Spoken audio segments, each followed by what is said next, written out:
Hello, this is Georgina Rose, part-time esoteric content creator and part-time center of pestilence, and welcome back to the Darling YouTube channel. On this channel, we discuss magic, mysticism, religion, the occult, and everything on the fringes of esoterica. And welcome back to another video that is part of my Occult 101 series. The Occult 101 series is the flagship series on this channel. I've been doing it for a little over a year now, and basically we just introduce big occult topics and give a beginner-friendly introduction to what they are, how they operate, what they mean, and how you can sort of connect to them. Also, I would really appreciate if you would stay to the end of this video because I've got a huge announcement at the end of this video that I've been excited to talk about for a really long time now, and I finally can talk about it. So please, please stay to the end. But for that, let's get into banishing.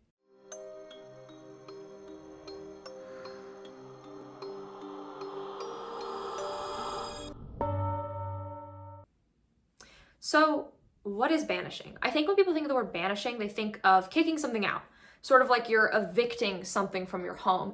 And that definitely is part of banishing, and that's something we're going to cover pretty heavily in this video. But banishing can be a little more complex than that, and there can be a little bit more going on. So what is it, and how does it compare to similar concepts? So there are three concepts that I kind of want to discuss right here, and that would be cleansing, purifying, and banishing. I think these should all go hand in hand and connect to make a fulfilling practice. So cleansing is sort of that removing of the dirt, removing of that spiritual soot, cleaning yourself off. Or if you're, say, using a tool in Thelemic rituals, it's pretty custom to any tool you're using. Thelema is what I practice for reference. Any tool you're using, you need to cleanse it off and then consecrate it for the intention of the ritual. But before you do that, you need to sort of knock off what has been attached to it and cleanse it out. I'm really into ritual baths. What I do is I draw a bath and I put various herbs into it. I always use, cleansing ones that relate to that. And then you sort of cleanse yourself and then let it all go down the sink. And there are very literal forms of cleansing, like sweeping. I've literally seen sweeping be used. So that's like the very beginning. And then there's purifying. Before you do any ritual, you want to be purified, right? You don't really want to go into a ritual, ideally, in a impure state. This is why if you look into a lot of ceremonial magic, there's always feast after the ritual. If you ever go to like a group ritual, typically you eat afterwards. And that's because you want to be pure going in. Obviously, we don't always have the time to do some crazy purification thing where you like retreat from society for days on days and ends. It'd be cool if we could, but that's not realistic. So people do things like fasting. The Abrahamic faiths really focus on this with things like, abstinence before rituals. In the occult, you could say go 7 days without doing anything of those natures. I like to do digital fasting, which is where I keep myself away from my phone, away from my computer for a certain amount of time. As well, you see a lot of fast days around sacred holidays, right? You see it in Catholicism, you see it in Judaism, you see it all over the place, right? You fast around holy times so that you're pure and ready to enter ritual. So you can see that those two are different, right? Cleansing and purifying are slightly different things. So then where does banishing come in? So to explore banishing, I want to take a look at one of the most common banishing rituals that is done, and that will be the lesser banishing ritual of the pentagram, or as I will refer to it from here on out, the LBRP. The LBRP is a ritual that was popularized by the Hermetic Order of the Golden Dawn, and it really does come from that sort of paradigm. The Hermetic Order of the Golden Dawn was an Hermetic group. I want to clarify that they are Hermetic. I think maybe Neo-Hermetic might be a good term because they are a little bit different from what people call classical Hermeticism that you would see in the Corpus Hermeticum or in very early strains of Hermeticism, but they are where a lot of modern occultism began. So the Hermetic Order of the Golden Dawn was a really cool group. I have a video on them, and this ritual that they taught a lot of their initiates is still used to this day. A common way that they would tell people to do it is to do the LIRP, the lesser invoking ritual of the pentagram, in the morning, and then the LBRP, the lesser banishing ritual of the pentagram, at night. When you're doing larger rituals, you're probably going to be using the LBRP more, and it is the one that I find I use more. I do recommend that as a daily ritual regimen. In general, banishing is something you should be doing regularly. So when cleansing, I like to cleanse my whole space about once a month. For when you would do that is you can time it based on certain moon phases, like around the new moon, for instance, or around certain holidays, right? Like even secular ones, right? We're entering what people call spring cleaning season. It's right at the beginning of spring, so now may be a good time to cleanse. But for banishing, it should be done very regularly. I do advise doing it daily because it does more than just kicking things out. So the LBRP, let's go through the ritual. So you start with what is known as the Kabbalistic cross, which is basically, it calls on various Sephiron, various Kabbalistic concepts into your body, bringing it into you, bringing it from above to below and centering it in you. After that point, you do these pentagrams, and these pentagrams represent different elements. Each pentagram is drawn slightly differently for each element, and you do them, and that sort of brings in that elemental element. And then you actually use various names of God. You vibrate them. For those who don't know, vibrating is a thing in ceremonial magic where you're like, you know how like in yoga people do the like thing? It's kind of like that. I find that vibration sounds a little bit different person to person. Not everyone likes to get really into it and get really like For some people, it can sound a little bit more sing-songy, but it's essentially vocalizing it in a longer form. If you're coming from a Norse background, this may be similar to the idea of Galder. I find that Galder and vibration are pretty comparable in the way that they sound. So you vibrate these names, one of them being Yod-He Vau-He, which is the Tetragrammaton, the unspeakable name of God, and it is a little bit heretical to vibrate Yod-He Vau-He, so for those who are a little uncomfortable with that, maybe find a different ritual, but you do that, and then you call these archangels before you, behind you, on your left, and on your right, and those form sort of a firewall around you. And then you visualize a hexagram and then a pentagram flaming within you. So in this ritual, there's actually a lot going on. It's not really just an expulsion because you're literally calling upon spirits to banish, which that may seem counterintuitive. Why would I call on something to banish something out? And the answer is you don't really necessarily want no energy in a space, right? It's not very common that you're going to want to completely like spiritually bleach wherever you are or have nothing going on. In fact, it can be very useful to work with multiple spirits to cleanse out, because when you're doing this ritual, you are banishing, right? For me, I like to do the LBRP at the end of any ritual where I've invoked a spirit. Let's say I work with Saturn a lot. I've invoked Saturn. And so at the end of that, I would do my LBRP. I also would do it at the beginning to sort of prepare the space. So I do the beginning and the end. I find it's really cool when rituals sort of undo themselves, right? You see this a lot with Wiccan stuff, right? You do the circles, you do the elementals, and at the end you sort of do them backwards and undo the circle in that way. The LBRP is great if you're someone who likes to operate within a framework like that, but you see you're calling on things. Not all spirits would you necessarily not want in your space, but also another thing that it does when you're doing all these calling is you're bringing it to you. The LBRP, I think, is best explained as centering you in your microcosm. For those who don't know, there's the macrocosm and the microcosm, and those are some of the most key ideas in Western occultism. The macrocosm is above. Like, let's use astrology as an example because I think it's the best way to explain this because everyone's kind of familiar with astrology. People are always like, okay, so what's the deal with astrology? Why do these big planetary movements have anything to do with my small life? That is because there is a direct relationship between what is above and what is below. What happens above affects our lives, and thus we can counter and reverse engineer that and affect what's out there. So when you do this, you're centering yourself like, I am here, this is my microcosm, and now I can affect the macrocosm. As well, in Thelema, we have this idea of the body of light. Many, many traditions have this notion that beyond the physical, there is more, right? We are perhaps emanations of something higher, or that around us, there are levels of energetic bodies, right? We're not just a physical body. And so that body of light is strengthened when you utilize it and you work with it. And so by doing this again and again and again, you're essentially getting spiritually swole, right? Like if you wanted to get really fit, you wouldn't just go to the gym one time. I wish it worked that way. I wish I could eat one salad and be like a model, but that's not reality. And so you need to spiritually strengthen yourself by doing this again and again and again and incorporating it into your life. And so banishing is interesting because you are banishing out, but at the same time, you are still calling in and you're still centering yourself in your space. The LBRP, as I've mentioned, does have Kabbalah, does have some Abrahamic elements to it, and I know some people do not feel called to that. I know there are definitely pagan viewers in my audience, but the LBRP is not the only ritual. If you're someone who's not called to that Kabbalistic Abrahamic feel, there are other rituals that can sort of get you to the same point and do the same style of thing by, invoking some spirits, evoking some spirits to cleanse things out and to center yourself. The first one is the Star Ruby. There are actually two versions of the Star Ruby. The first one is the one that you're going to see more, and then the second one is one that you'll see a bit less. The second one is from the Book of Lies, and the first one is taught to pretty much every person who's interested in Thelema, and this is Crowley's similar ritual. It has a similar vibe to it. It's got the whole, calling to center and then calling spirits around you, but it is fundamentally a different ritual and the formulation is a bit different, though it can sort of get the same feeling and can be used at about the same places an LBRP is used. So the Star Ruby is another good alternative option. It is different though. I don't want to just call it like the Thelemic LBRP because it's not that, because as a Thelemite, I use the Star Ruby and I use the LBRP. I use them for different purposes. For me, like, I don't like the Star Ruby as my daily ritual, right? I like the Star Ruby within the context of a bigger ritual. If I'm working specifically with Thelemic entities, right? Like if I'm working with Ra Harquid or Noid or Babylon, I'm definitely gonna use the Star Ruby, right? Whereas for most things, I find the LBRP is sort of my other go-to. So it depends on what I'm doing. As well, there are other rituals in this style. Many people have attempted to use other spirits in the LBRP. I've seen a lot of like people who will take the LBRP and they will change things around and paste in different spirits that they would rather work with. These can be good or can be bad, right? I'm not going to blindly endorse these and say they're all good, because there are some that I take quite an issue with, because the thing with the LBRP is that it's formulated in a very specific way, right? When we talk about these rituals, there are formulas behind them. Just like there are formulas in math, there are reasons why rituals are structured the way they are. As I mentioned, there are elemental notions to the LBRP, like you would do the pentagram of air and then the pentagram of water, right? And so when you put things with those pentagrams facing those same directions, you want those to correspond. As well, we're talking about a lot of Sephira, and so you want the Sephira to match, you want the gematria to match. And so some people, when they have attempted to rewrite or make their own LBRP, have done sloppy, basically they've done is they just like cut things out and put things in, but those don't necessarily make the most sense.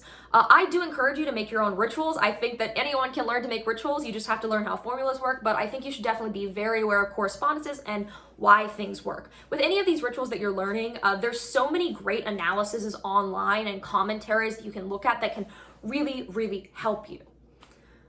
So now that we've got our sort of pentagram style rituals out of the way, there are other ways to banish without even using spirits, because I know some people don't work with spirits, and you can do this with just like energy. So a way to energetically banish is to visualize certain lights coming out of you. I find the white light for cleansing would be ideal, right? You could visualize, your light coming out and pushing outwards and sort of expanding and expulsing things out, and then you visualize it coming back to you and centering you where you are if you're someone who prefers to do energetic working. In general, if you want to do energy work for any of these type of rituals, you should really incorporate breath with it and other correspondences, because since you're not using spirits, you want to use the maximum of your own personal inner power to get this done. So make sure that you are putting other elements in there so that it's not completely forgotten. Another thing I wanted to talk about is banishing people. I think some people will have clicked on this video and be like, well, how do I kick people in my life out that I don't want? Because when we talk about banishing, we're talking about a more spiritual thing most of the time, right? In ceremonial magic, when we're banishing, we're almost always banishing spirits that we have just worked with. Like, for instance, if you've done a goetic evocation, which is where you call Yahweh into you to then command various demons to do your bidding, right? You definitely want to kick those out, right? You would not let someone on the street just come in and start laying on your couch and let them sleep there, right? No. It's respect for your space, respect for the spirits of your house, the land spirits around you, to keep it clean and to keep yourself spiritually pure and under control. So definitely take care of that. But you can banish people. It's just a little bit different. So banishing people is a very different type of magic, but I want to talk about it. So this will get into a lot of folksy stuff. There's a lot of folk magic things around this. If you look at various regional traditions, there are always discussions of this. In America, one of the big ones is hot-footing someone. It's basically where you use a hot-footing powder and you put it around doorsteps. And so it's supposed to like make their feet run away and leave. As well, things like cord cutting, which is where you take a string and one represents you, one represents the person you want to go, and you sort of fuse them together, and then you ceremoniously cut or sever them. That's another way to banish a person out of your life. But you see, when I talk about these methods, as well, there are many others. There's certain types of 7-day candle style workings you can do. They are different, right? It's a different purpose and a different thing almost entirely, right? Banishing in this ritual sense and banishing in this very practical, banishing something out is just a different thing. But both are legitimate things and should be within your spiritual repertoire. So now that you've sort of banished people from your life or banished energies from your life that you want gone, and you know how to sort of banish on that ceremonial magic Western style where you're centering yourself in your microcosm and you're taking a spiritual shower, I think that LBRPs are kind of like taking a spiritual shower. What else should you do to supplement? Should you just leave it there? Because I know a lot of people, when they hear, okay, I'm supposed to do a banishing ritual every single day, I'm supposed to do my LBRP every single day, but why? What does it do for me? Of course, the first thing is it does banish things out and it does sort of strengthen your body of light, but it isn't a full spiritual practice, right? When you're having a spiritual practice, you probably want to do more than banish. You want to add things on top of it. You want it to grow. You want it to develop. So I would suggest, doing your daily LBRP and adding that in, and then working with rituals that are similar to it. I think the best thing to follow up after learning an LBRP with is to learn the hexagram rituals. There is a star sapphire, which complements the star ruby, and there is the greater ritual, the hexagram from the Golden Dawn that sort of works with the LBRP, and these will teach you the next step, because at this point you're sort of calling the elementals around you, and you're learning the next step into the larger ritual. As well, on top of this spiritual mansions of showering, there is typically more you need to do to spiritually protect yourself, because a banishing ritual alone, an LBRP alone, is not going to single-handedly protect you from everything, right? Occasionally there will be, weird paranormal experiences, ghosts coming near you, even magical attack, because it is true that people do magically attack each other. Is it gonna happen to you? Probably, no. In general, no one's gonna magically attack you if you don't know someone who's mad at you and someone who's capable of doing it. But in that situation, I would say definitely don't do an LBRP. You should do things like reversals. Quite a few Solomonic pentacles that I think are really useful for this. I would highly recommend working with the pentacles of Saturn that you can find in the Keys of Solomon. These all, for those who don't know, the pentacles all have their own purpose and intention, and you charge them talismanically and then use them in that way. Those are amazing for these purposes. As well, learning things like reversals. There's a common type of candle that you see where it'll be black and red, and it'll be split, and that is so you do use the one half to, pull out what's been cast on you. That's the first half, and the bottom half is to return it to sender. As well, a common folk idea is a return to sender. It's where you do a ritual to return basically what's been sent out to you back to them. Then after this, you want to protect. I think spiritual protection is very important. Do things like put an evil eye in your house, have talismans that you carry with you in certain situations. Be knowing those techniques and those skills and those correspondences, and then you add this all together and it makes a strong practice. Banishing is critical. There is a reason why it was taught to the beginner students at the Hermetic Order of the Golden Dawn for so long. There's a reason why it's an essential beginner magical skill. It's one that you need to learn. Do you need to just do the LBRP? Absolutely not. There are many other methods for getting this done and many other styles that may work for people. Just experiment and research and do the work and dig into what you need to know so you can build all these things on top of each other. Build up your cleansing, build up your purification, and build up your banishing and your folk magic, get people the fuck away from me style stuff. Work that all together to make a strong practice. That's pretty much all I want to talk about, but first, before I, talk about where you can find me, there's a really exciting announcement. So I wrote a book. Yes, really, I wrote a book. It's called Begin with True Will, and it's published by Wiser, and it's for pre-order on Amazon and various other websites right now.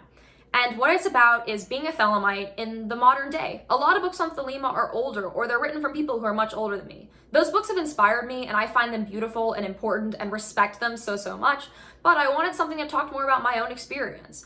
I know, and a lot of people viewing this, you will read these older books and you won't really relate to it. You won't see what it's like on the internet, right? What it's like being, in a rural area where you can't just go to your local, Thelemic organization. It's about that. It's about finding Thelema on your own terms. It explores the philosophy, the history, the metaphysics, the religion, everything. So much more than I could ever have explored in a 20-minute video. It's about 240 pages. I've poured my heart into it.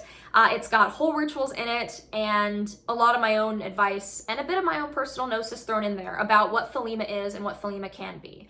Of course, it does talk a lot about the history and the origins. It talks about Kabbalah, Goetia, Enochian, all those things that make Thelema beautiful. Thelemic principles and values and what it means to live every day like a Thelemite. Thelemic holidays and various Thelemic customs. And yeah, it's basically that. It's a book about what Thelema is, the various types of Thelema. By the way, it's not just about Crowley. I talk about Typhonian Thelema. I talk about Jack Parsons style Thelema. I talk about everything in it. And it's exactly what I wish I had when I was new. It's a beginner-oriented book. It's a 101 book, but it covers all the things. There's a chapter on each subject, right? There's a chapter on holidays, a chapter on philosophy, a chapter on magic, a chapter on various rituals. It's about 10 chapters long. It's 240 pages, and I hope you enjoy it as much as I enjoyed creating it. So pre-order it now. It will be released in early October. So yeah, thank you so much. And if you want to find me, I'm on pretty much every platform. I'm on Instagram, Twitter, TikTok, Twitch. I'm obviously on YouTube. I host the podcast Magnolias and Magic with some other amazing occultists where we talk about, various issues in the occult community and give our commentary on that. It goes a lot deeper. I upload on here every other week, and the weeks between I do my podcast. So every week I'm posting something. It's just either here or on Magnolias and Magic. And if you want to support me, I have a Patreon. You get extra videos. You get these videos about a week in advance, sometimes earlier. You get ritual guides, and if you pay enough, you get herbal preps and private consultations with me. I also have a Ko-Fi where you can donate directly, and that doesn't even take a fee, which is really cool because fees suck. As well, you can pre-order my book. Oh, it's crazy saying that since I just had that like in private for so long. All right, have a good evening, day, afternoon, mid-morning, wherever you are. Like, comment, subscribe, and if you'll subscribe for 93 days, you'll meet your holy guardian angel and you'll never have to do an LBRP. All right, bye.